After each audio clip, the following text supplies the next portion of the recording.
Автокъща Пеци предлага на вашето внимание Opel Combo. Автомобилът е внос от Австрия, от Виена. Пътувал е каран в Виена и няма ръжда. Техническото състояние е много добре. Първата регистрация на автомобила е на 28.8.2012. Един собственик по талон, жена го е карала. 1.6 дизел, 77 кВт, 105 конски сили. Евро 5 D. Мотора работи чудесно. Относно ръждата, която казах, като се вижда по болченца, по такива неща вътре, по самота рама няма никаква ръжда. Ще направим видео на автомобила. По ключалците, по принцип, тук избиват ръжди, ако има, няма. И то няма, защото е от Виена.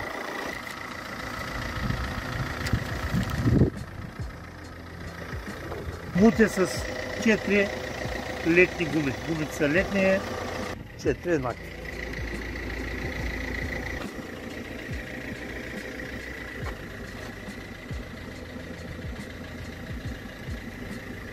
Салонът значително запазен. По волана няма изтъркано. 6-степенна скоростна кутия. Климатик работи в ключи веднага. Попълна, водена е до 149 000 май месец на 2018 година.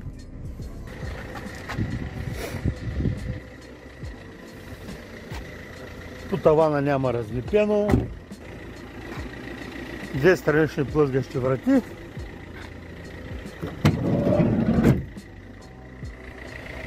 Няма следи от градушка, много приятен цвят бордо металик. От лявата страна не се виждат никакви забележки. Видимо, нищо няма.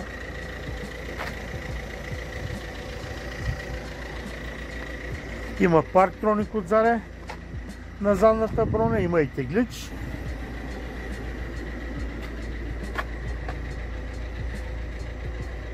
Ето тук се вижда много добре. Има кора така помощна, за да насъцава багажника. Горната штора я няма.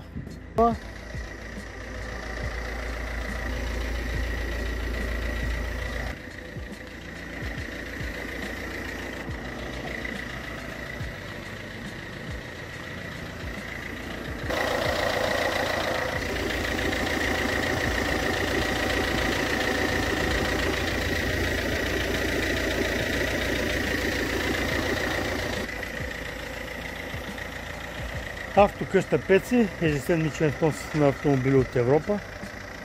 Всички автомобили са подбрани, прегледани и могат да бъдат закупени с гаранция. Предлагаме 6 месеца гаранция или 30 км, за която се доплаща 10% върху цената на автомобила. Автокъща разполага и с собствен шоурум, в който има наредени по-скъпи, по-хубави автомобили. Голямо разнообразие от бусове и микробуси. Работим и с лизинг през TBI, Unicredit, Париба и други лизингови компании. Автомобилът се заслужава да се види, не е лош. Изготвяме всички необходими документи по регистрация на превозното средство, договор за покупко-продажба, фактура. Заплащането може да бъде направено и по банков път. Очакваме в автосалон Пеци 100% коректност от наша страна.